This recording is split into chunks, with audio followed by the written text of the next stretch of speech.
పెట్టి కేసు వాదించి కేసును తుది తీర్పు కాన్స్టిట్యూషనల్ బెంచ్ నుంచి తీసుకొచ్చినాం అధ్యక్ష. ఇంత సంతోషకరమైన వార్త వాళ్ళకు వచ్చినప్పుడు ఆ పిల్లల్లో మనం కలిసిపోయి వాళ్ళ ఆనందంలో భాగస్వామ్యం తీసుకోవాలి అధ్యక్ష, పంచుకోవాలి వాళ్ళలో భాగం. ఎందుకంటే ఈ అధికారం వాళ్ళు ఇచ్చింది అధ్యక్ష. నేను అడుగుతున్నా ఈ సభలో ఇక్కడ ఉన్నోళ్ళు ఎవరైనా, ముఖ్యంగా మా అక్కల్ని అడుగుతున్నా, ఆ దళిత బిడ్డలు ఓట్లు లేకుండా మీరు ఎమ్మెల్యేలు అయినా నేను ముఖ్యమంత్రి అయినా ఆ దళిత బిడ్డలు ఇవాళ సంతోషపడే రోజు వస్తే మన పట్టుదలలు పట్టింపులు పక్కన పెట్టి మన రాజకీయాలకు అతీతంగా ఎస్ ఈ బిడ్డల కోసం మేము నిలబడ్డాం. మా ఆత్మ గౌరవాన్ని ఒకవేళ అవమానించిందని మేము భావించినా మా ఆత్మ గౌరవాన్ని కూడా మాదిగ బిడ్డల కోసం మేము ముందుకొచ్చి రాజకీయాలకు అతీతంగా మీకు అండగా నిలబడుతున్నామని మా అక్కలు మాట్లాడుంటే వారు విఘ్నత ప్రదర్శించే వాళ్ళు, మాదిగ బిడ్డలకు కూడా అక్కలై ఉండేవాళ్ళు, ఆ పెద్దక్కల్ని వాళ్ళు గౌరవించి ఉండేవాళ్ళు అధ్యక్ష. ఒక దొర చేతిలో దొర పండిన కుట్రలో ఇవాళ మా అక్కలు చిక్కుకొని ఇటు బయటికి రాలేక అటు లోపల ఉండలేక ఈరోజు మదన పడుతుంది. మీరైనా దారి చూపించండి అధ్యక్ష మా అక్కలకు. మీరైనా, మీకు కూడా దగ్గర చాలా పరిచయాలు ఉన్నాయి కదా, మీకు తెలుసు కదా అధ్యక్ష, నాకు తెలుసు కదా మీకున్న పరిచయాలు కానీ. అందుకే మీరైనా మార్గం చూపించండి అక్కలకు. అదేవిధంగా ఏది ఏమైనా ఈ స్కిల్ యూనివర్సిటీ మీద మా భారతీయ జనతా పార్టీ సభ్యులు, మా మిగతా సభ్యులందరూ కూడా ఈ స్కిల్స్ యూనివర్సిటీకి అండగా నిలబడ్డందుకు అందరి పక్షాన, తెలంగాణ నిరుద్యోగ యువకుల పక్షాన అండగా నిలబడ్డ ప్రతి ఒక్కరికి మనస్ఫూర్తిగా ధన్యవాదాలు తెలియజేస్తున్నా అధ్యక్ష. అదేవిధంగా మా ఎంఐఎం ఫ్లోర్ లీడర్ గారు సూచన చేసిండు అధ్యక్ష, సంతోషం. వారు ఇచ్చిన సూచనని పాటించడానికి మాకు ఎలాంటి అభ్యంతరం లేదు. వారు ఇచ్చిన సూచన మేరకే నేను కూడా లేచి మిమ్మల్ని రిక్వెస్ట్ చేసిన, వాళ్ళకి మైక్ ఇవ్వండి అధ్యక్ష, ప్రధాన ప్రతిపక్షం మాట్లాడాలి. మైకు తీసుకున్నారు, మాట్లాడిండు, వాకౌట్ చేసి వెళ్ళిపోయింది అధ్యక్ష. ఇదా అధ్యక్ష? మా మిత్రుడు కూడా అర్థం చేసుకోవాలి. మాట్లాడేసి మైక్ ఇస్తే మాట్లాడతాం, మేము ఏది వినాం, మేము పోతాం. ఏం పద్ధతి అధ్యక్ష? ఏం పద్ధతి? మీరు మైక్ ఇవ్వనంతసేపు ఇక్కడ ఉన్నారు, ఎవరిని మాట్లాడనియలే. మైక్ ఇచ్చిన ఎంబడే మాట్లాడేసి వాకౌట్ చేసి వెళ్ళిపోయింది అధ్యక్ష. ఇదే నా అధ్యక్ష న్యాయము. అందుకే ఇక చర్చలు వాళ్ళ నుంచి మనం ఏం ఆశించలేము అధ్యక్ష. వాళ్ళ నుంచి ఏమన్నా ఆశిస్తే కుక్కతోక పట్టుకొని గోదావరి ఈదినట్టే అవుతుంది అధ్యక్ష.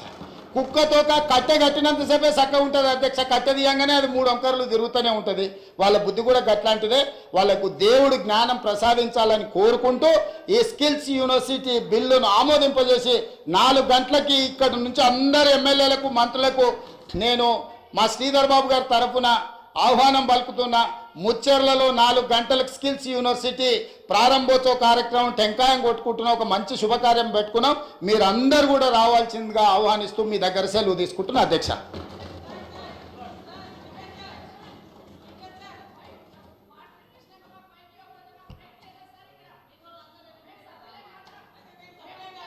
Honorable Speaker, sir. Sir, I just want to seek some few clarifications from the Honorable Chief Minister Saab regarding this skill development bill and the skill university which has been proposed by the government, sir. Sir, firstly, इससे पहले कि मैं अपने सवालात को आपके जरिए हुकूमत के सामने रखूं, ప్రజల ఆశల మీద నీళ్లు చల్లేదిగా ఉంది. ఏ ఒక్క వర్గానికి కూడా ఒక స్పష్టమైన హామీ లేదు. రాష్ట్ర రైతులను పొగుడుతున్నట్టుగానే పొగుడుతూ వెన్నుపోటు పొడిచింది ఈ ప్రభుత్వం. ఖచ్చితంగా స్పష్టంగా వాళ్ళ వైఖరి చెప్పినారు. గతంలో ఇచ్చిన మాదిరిగా కాకుండా రైతు బంధులో, రైతు భరోసా పేట పథకంలో అనేక ఆంక్షలు పెట్టబోతున్నట్టుగా ప్రత్యక్షంగా చెప్పి రైతులకు ఆల్రెడీ మోసం చేశారు. బడ్జెట్లో వాళ్ళ నైజాం కూడా స్పష్టంగా బయటపడింది. గత ప్రభుత్వం అన్ని రాష్ట్రంలోని అన్ని వర్గాల సంక్షేమాన్ని, వాళ్ళ ఆర్థికాభివృద్ధిని కాంక్షించి అనేక పథకాలు ప్రవేశపెట్టడం జరిగింది. ఒక్క పథకం మీద కూడా ఇప్పుడు స్పష్టత లేదు. ఫర్ ఎగ్జాంపుల్, యాదవుల కోసం ఉన్నటువంటి వాళ్ళ అభివృద్ధి కోసం పెట్టినటువంటి గొర్రెల పెంపకం పథకాన్ని టోటల్గా మూసివేసినట్టుగా మనకు అర్థమవుతా ఉంది. ఇప్పటికే యాదవ సోదరులు చెల్లించిన డిపాజిట్ కూడా తిరిగి వాపసు తీసుకున్న ఈ ప్రభుత్వం ఎక్కడ కూడా లేదు. అత్యంత అడుగు వర్గాలు అని డబ్బా కొట్టినట్టు కొడుతూనే వాళ్ళ గొంతు కోసింది ప్రభుత్వం. దళిత వర్గాల కోసం గళితంలో ప్రవేశపెట్టబడ్డ విప్లవాత్మకమైనటువంటి దళిత బంధు పథకాన్ని ప్రస్తావన కూడా లేదు. ఇది చాలా దురదృష్టకరం. దళిత సమాజం పట్ల వీళ్ళకు ఉన్నటువంటి నిర్లక్ష్యానికి, వాళ్ళ ఫ్యూడల్ విధానానికి ఇంతకన్నా గొప్ప నిదర్శనం కూడా అవసరం లేదు. అదేవిధంగా మత్స్యకారులకు ఆ భరోసా లేదు, ఎవరికి కూడా చెప్పుకోదగ్గ భరోసా లేదు. ఇందులో విశేషం హైలైట్ ఏంటంటే ఆర్థిక మంత్రి ప్రతి మాటను ఒత్తి ఆ డబ్బు వచ్చినప్పుడు అదేందుకు పెద్ద మహాప్రపంచ విజయంలాగా ఒత్తి చెప్పడం తప్ప కొత్తది ఏమీ లేదు. ఒత్తి పలుకులు పలకడం తప్ప కొత్తగా చెప్పింది ఏమీ లేదు. ఒక కొత్త సంక్షేమ పథకం కానీ ఏది కూడా లేదు. మహిళల పట్ల కూడా చాలా స్పష్టంగా చెప్పాల్సిన అవసరం ఉండే. కానీ వాళ్ళు మేము 1,00,000 కోట్లు ఇస్తాం, అన్ని రుణాలు, ఆ రుణాలు వీలేదో ఇస్తున్నట్టుగా అది ఆల్రెడీ ఉన్న స్కీమే, నథింగ్ న్యూ అబౌట్ ఇట్, ఏమి లేదు. వెరసి ఇష్యూ యాజ్ ఏ హోల్. దురదృష్టం ఏంటంటే, చాలా బ్యాడ్ లక్ ఏంటంటే, మేము కూడా ప్రభుత్వం ఏర్పడిన తర్వాత కనీసం ఒక 6 మాసాల సమయం వాళ్ళకి ఇవ్వాలని మేము అనుకున్నాం. నేను కూడా శాసనసభకు పెద్దగా రాలేదు. కానీ ఈరోజు బడ్జెట్ చూస్తే ఏ ఒక్క పాలసీ ఫార్ములేషన్ జరగలేదు. రాష్ట్రానికి సంబంధించినటువంటి ఏ ఒక్క విషయంలో కూడా ఈ అర్బక ప్రభుత్వం ఇప్పటి వరకు పాలసీ ఫార్ములేషనే చేసినట్టుగా కనపడతలేదు. వ్యవసాయం ఉంది, మాకు స్పష్టమైన అవగాహన ఉండే ఈ రాష్ట్రంలో వ్యవసాయ స్థిరీకరణ జరగాలని మేము 2 పంటలకు కూడా ఇచ్చినాం రైతు బంధు. వీళ్ళు ఎగ్గొడతామని చెప్తా ఉన్నారు.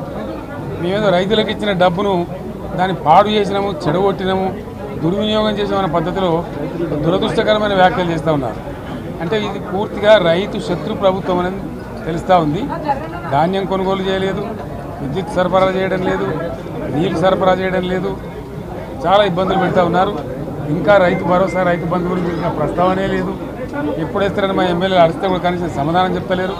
కాబట్టి రైతులను వంచింది ప్రభుత్వం, వృత్తి కార్మికులను వంచింది. ఒక్క పాలసీ, ఇండస్ట్రియల్ పాలసీ ఏమిటి?